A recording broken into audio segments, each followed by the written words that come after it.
हाय। तो आज मैं आप लोग को बताने वाली हूँ अमेजिंग एशिया यानी एशिया के बारे में।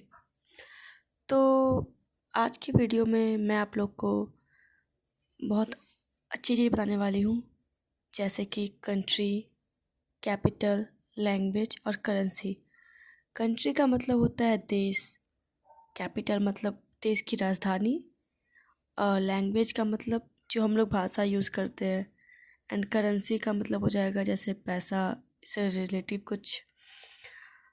तो आज मैं आप लोग को बताने वाली हूँ इस वीडियो में कि किस कंट्री का कैपिटल क्या है, उसका लैंग्वेज और उसकी करेंसी। तो ये बहुत इम्पोर्टेंट वीडियो है, तो आप इसे प्लीज़ स्किप ना करें और एंड लास्ट तक इसे प्लीज़ देखें। तो यहाँ पर फर्स्ट में जो है, सबसे पहले यहाँ पर है कंट्री।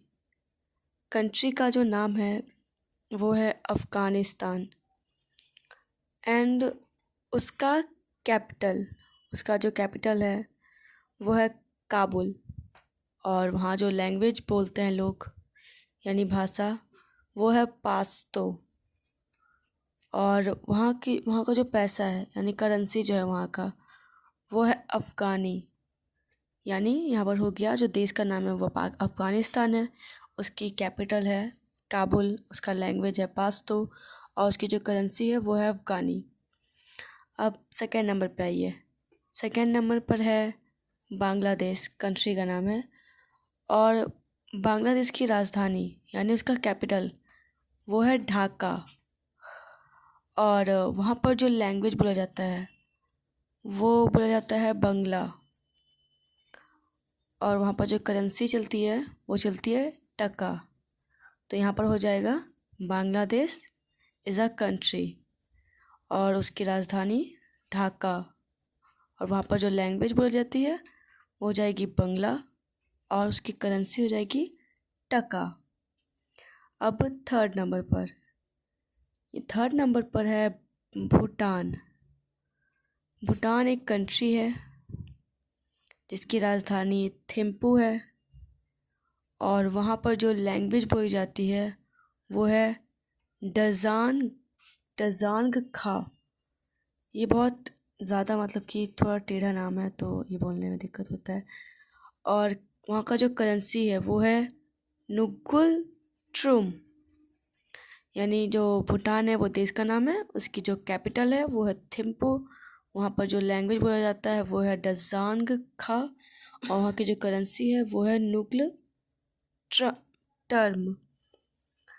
एंड 4 नंबर पे है चाइना।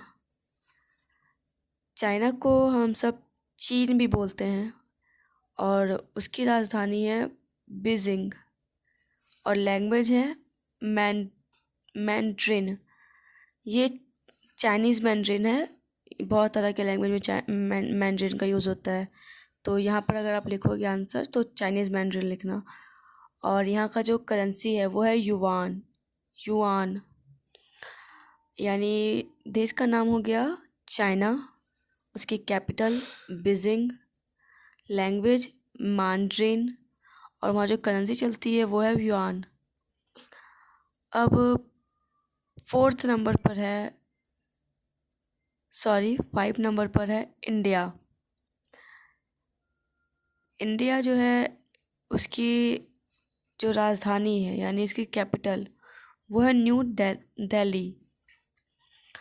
हमारे यहाँ पर हिंदी लैंग्वेज को मुख्य माना जाता है और यहाँ पर इंग्लिश लैंग्वेज भी बहुत लोग बोलते हैं।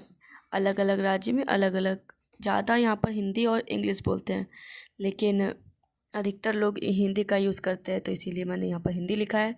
पर यहाँ पर इंग्लिश भी लोग यूज़ करते हैं। एंड जो यहाँ की करेंसी है वो है रुपीस। यानी इंडिया है एक कंट्री, उसकी कैपिटल है न्यू दिल्ली, वहाँ जो लैंग्वेज बोला जाता है वो है हिंदी और करेंसी है रुपीस। अब 6 नंबर पर है ईरान। ईरान भी एक देश का नाम है। ईरान एक मुस्लिम देश है और जो उसकी राजधानी है वो है तेहरान। और वहाँ पर जो लैंग्वेज यानी जो भाषा बोला जाता है वो है पर्सिया। और वहाँ पर जो करेंसी चलती है वो है रियाल। यानी यहाँ पर हो जाएगा ईरान इज़ अ कंट्री और उसकी राजधानी हो जाएगी तेहरान। वहाँ पर जो लैंग्वेज बोला जाता है वो है पारसिया और वहाँ की जो करेंसी है वो है रियाल। तो यहाँ तक आपको समझ में आ गया होगा। और 7वें नंबर पर है इराक। इराक भी एक कंट्री का नाम है यानी देश का नाम है। और इराक की जो राजधानी है वो है बगदाद। इराक की राजधानी बगदाद। वहाँ पर जो लैंग्वेज यानी जो भाषा बोला जाता है वो है कुर्दिश। एंड वहाँ पर जो करेंसी चलती है वो है दिनार। यानी Iraq is a country and वहाँ पर जो उसकी जो राजधानी है वो है बगदाद। वहाँ पर जो लैंग्वेज बोला जाता है वो है कुर्दिश और वहाँ की जो करेंसी है वो है दिनार। तो मैं इसे फिर से रिपीट कर देती हूँ। Afghanistan country, capital Kabul, language Pashto, currency afghani, country Bangladesh, capital Dhaka, language Bangla, currency taka, country Bhutan, capital Thimphu, language Dzongkha, currency ngultrum, country China, capital Beijing, language Mandarin Chinese Mandarin, currency yuan, country India, capital New Delhi, language Hindi, currency rupees, country Iran,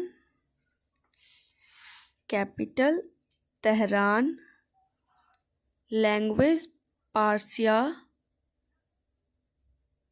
currency riyal,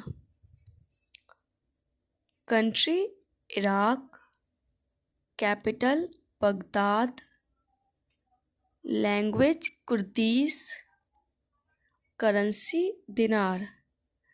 तो आप लोग ये समझ चुके होंगे अच्छे तरीके से। और अभी मैंने यहाँ पर सिर्फ 7 देशों के बारे में ही उसके मतलब लैंग्वेज, करेंसी और कैपिटल उनका बताया है। हम लोग ये सिर्फ एक फर्स्ट पार्ट है एंड अभी इसकी सेकंड थर्ड पार्ट भी आएगी और उसमें मैं बताऊंगी आप लोगों को मतलब इन्हीं चीज़ों के बारे में, जितने भी हमारे एशिया में देश है उनके बारे में।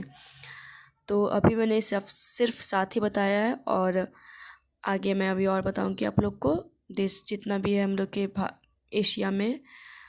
और अगर आपको मेरी वीडियो अच्छी लगी होगी तो वीडियो को लाइक करें और चैनल को सब्सक्राइब करें। ओके ठीक है, तो मिलते हैं अगली वीडियो में। तो फिर बाय। और आप लोग इसे नोट भी कर सकते हैं क्योंकि ये बहुत ज़्यादा इम्पॉर्टेंट है। तो इनको मतलब नोट करके आप इसे याद कर लीजिए तो ये बहुत ज़्यादा आपके लिए भी अच्छा होगा। ओके तो बाय।